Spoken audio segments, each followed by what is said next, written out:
Fala galera, tudo bem? Queria primeiro dar um recadinho para vocês. Não saiam de casa, fiquem em casa estudando, fazendo outras atividades, mas é muito importante nesse momento crítico que o país e o mundo está enfrentando, que é o Covid-19, que vocês permaneçam em casa, saem somente em extrema, mas extrema necessidade e ajudem, claro, proteger os grupos vulneráveis, né, que são idosos, pessoas com problemas respiratórios, enfim.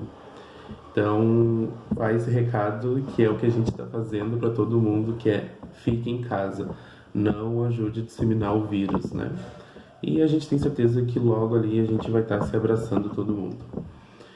Então, gostaria de estar agradecendo o convite da Jana, que me convidou para falar um pouquinho sobre diversidade. E aqui vai meu agradecimento. E para quem não me conhece, eu sou o Ederson, trabalho aqui na Secretaria da Justiça, Cidadania e Direitos Humanos do Estado, especialmente aqui no Departamento de Políticas para a Juventude, junto com o diretor Álvaro Lotterman. E a gente desenvolve diversas atividades, tanto que tange a juventude, mas também trabalhamos um pouquinho na área da diversidade, que é a minha especialidade. Aqui na nossa secretaria também tem a coordenadoria da diversidade sexual. Pessoal, eu sou, como eu tinha falado, eu sou o Ederson, sou formado em gestão ambiental. Atualmente eu estou de presidente da Comissão de Direitos Humanos da Universidade Estadual do Rio Grande do Sul. Faço parte da Rede Gay do Brasil, que é uma ONG que trabalha especialmente com grupos LGBTs. Também faço parte da Aliança Nacional LGBT. Então, e também venho desenvolvendo diversos projetos, tanto na área de enfrentamento à violência, como também na inserção do mercado de trabalho para essa comunidade que está vulnerável. E aí, o importante é explicar para vocês o que são LGBTs, né? Hoje a sigla é mais aceita, né? Porque sempre coloca LGBTQI, LGBTI, enfim.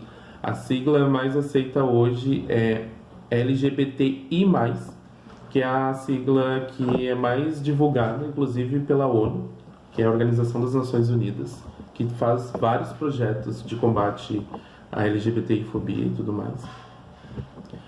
Então, o L é de lésbicas, que são mulheres que se relacionam com outras mulheres. O G são de gays, são homens que se relacionam com outros homens. O B são de bissexuais, são pessoas que se relacionam tanto com homens como com mulheres. O T é de transexuais, são pessoas que nasceram com um gênero que foi atribuído e que não se reconhece com aquele gênero que foi lhe atribuído. Então elas passam a fazer uma transição.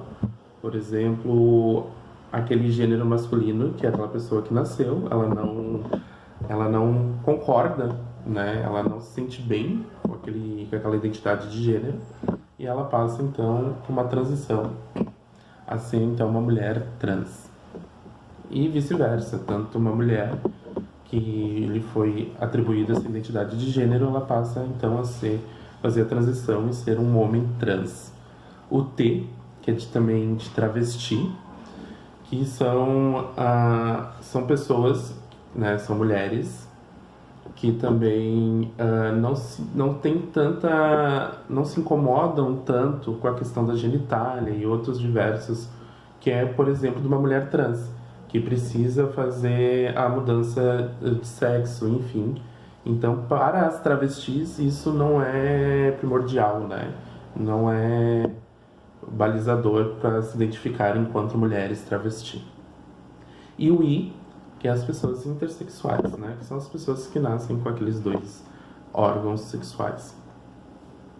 Então, explicando um pouquinho mais sobre essa questão dos LGBTI+. E o mais é que vai entrar o drag queen, a teoria queer, né? Então, diversos outros nomenclaturas do segmento LGBT. O que vocês precisam entender um pouco sobre essas questões e principalmente de quem trabalha sobre a questão da diversidade? O Brasil lidera o ranking mundial de crimes motivados pela LGBTI-fobia. A cada 18 horas, uma pessoa LGBTI morre no nosso país por ser LGBTI, né? O Brasil é o primeiro país que mais mata mulher trans e travesti, por causa da perseguição, do ódio. Para vocês entenderem, e são dados estatísticos né? Tem o Atlas da Violência com dados agora de 2017, mas foi publicado em 2019. Procurem o Grupo Gay Bahia, tem vários dados, artigos científicos, não fiquem somente no que a mídia lhe traz para vocês, mas procurem esse baseamento científico. A expectativa de vida de uma trans e travesti é de 35 anos de idade, enquanto de uma pessoa não trans e travesti é até os 65 anos de idade. Por que essa expectativa de vida? Porque devido às perseguições, sendo que o Brasil lidera o maior ranking, né, de crimes motivados contra LGBTs. A gente tem em torno de 73 países que aonde ser LGBT+, é considerado crime, né? Então é proibido ser LGBT.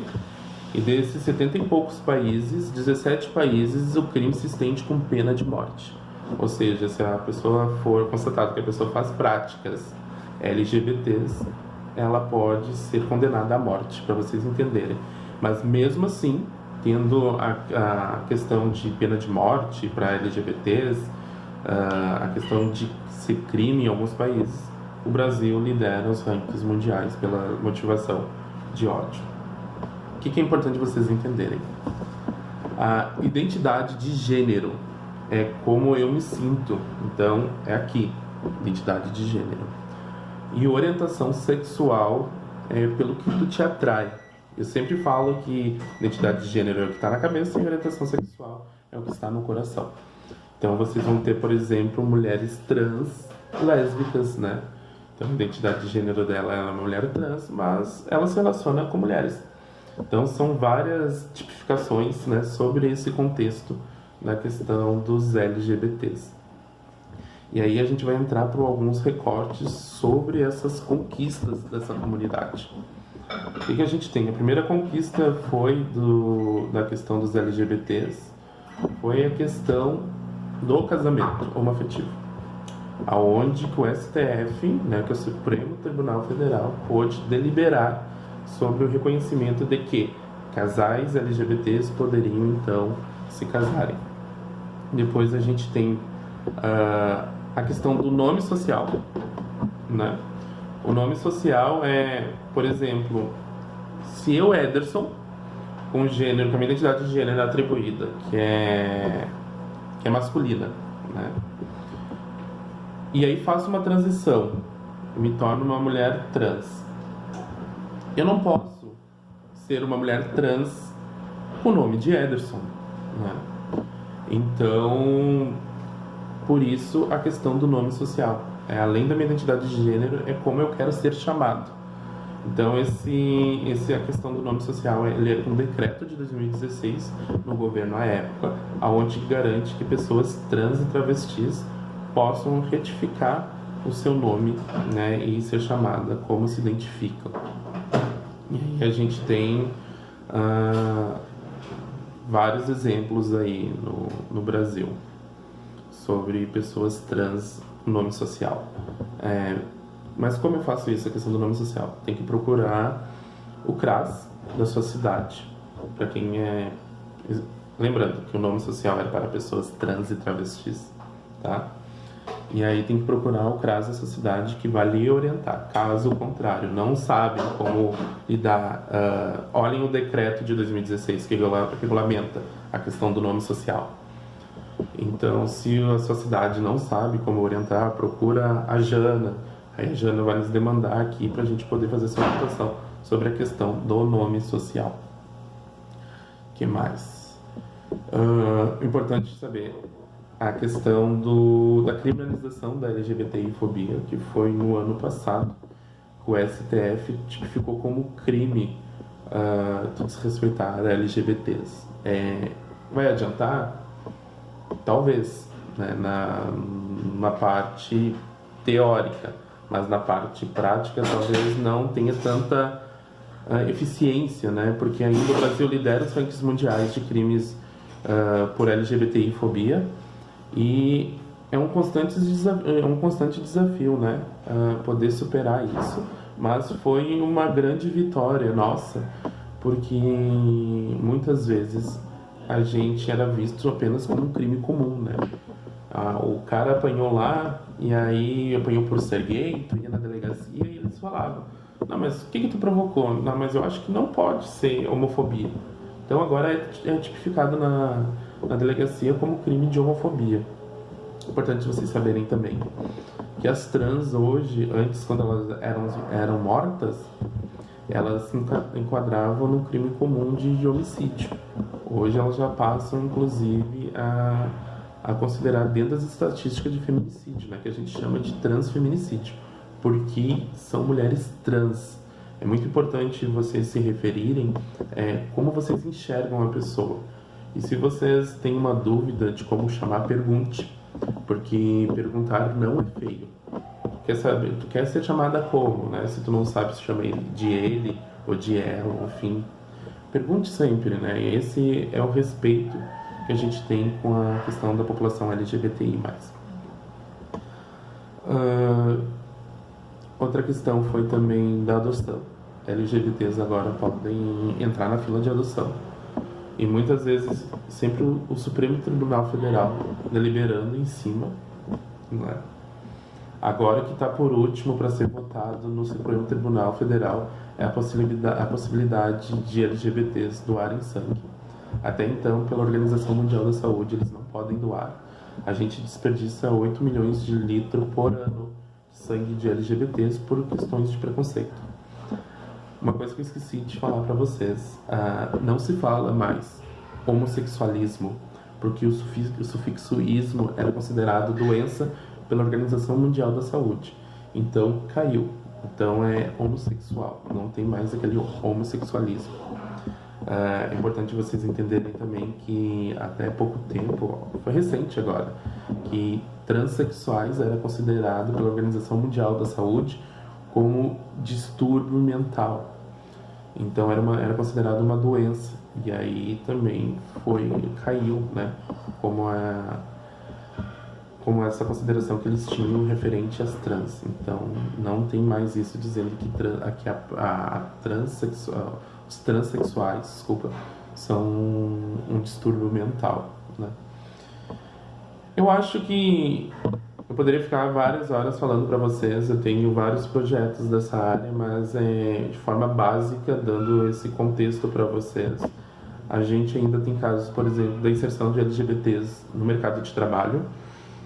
É pouco, vou dizer para vocês, é desafiador, mas a gente precisa inserir esses espaços e principalmente trabalhar essas questões.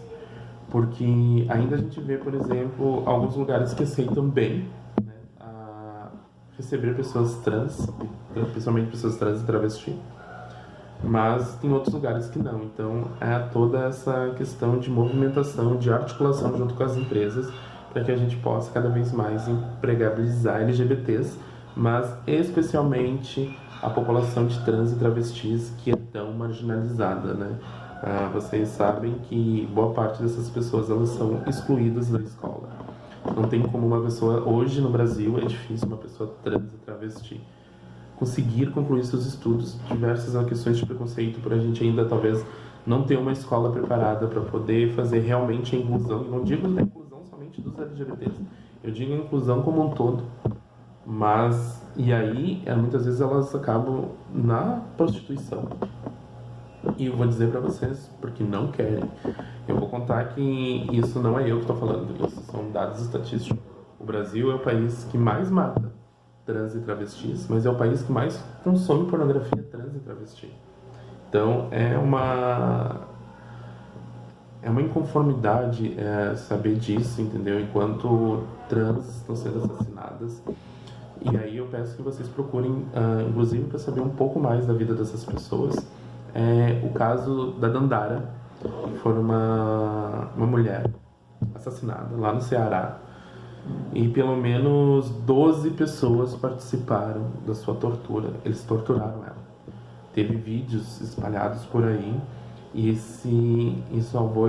só foi dar continuidade na questão de ir atrás dos criminosos, né, que fizeram isso a Dandara, porque também a Organização das Nações Unidas, a ONU, cobrou respostas do governo à época, do governo a nível nacional, estadual e municipal. E detalhe, gente, ela era para ser queimada viva. O próprio agressor disse que a Dandara seria queimada viva, mas, enfim, por diversas consequências ali da tortura, eles acabaram assassinando ela a tiros. Então são questões que vocês precisam estarem com a mente aberta, vocês precisam ter um pouco mais de empatia pelo próximo, né? A gente não pode julgar. Eu digo que ninguém é obrigado a nada, ninguém é obrigado a aceitar, mas o respeito tem que ser mútuo. Galera, eu fico à disposição para qualquer dúvida, né? A Jana vai deixar meu contato. Convido vocês a fazerem um curso de Educação e Direitos Humanos, que a gente trata sobre essas questões. E espero ter falado um pouquinho, né? Por mais que a gente poderia ficar aqui umas 2 horas conversando. Abraços!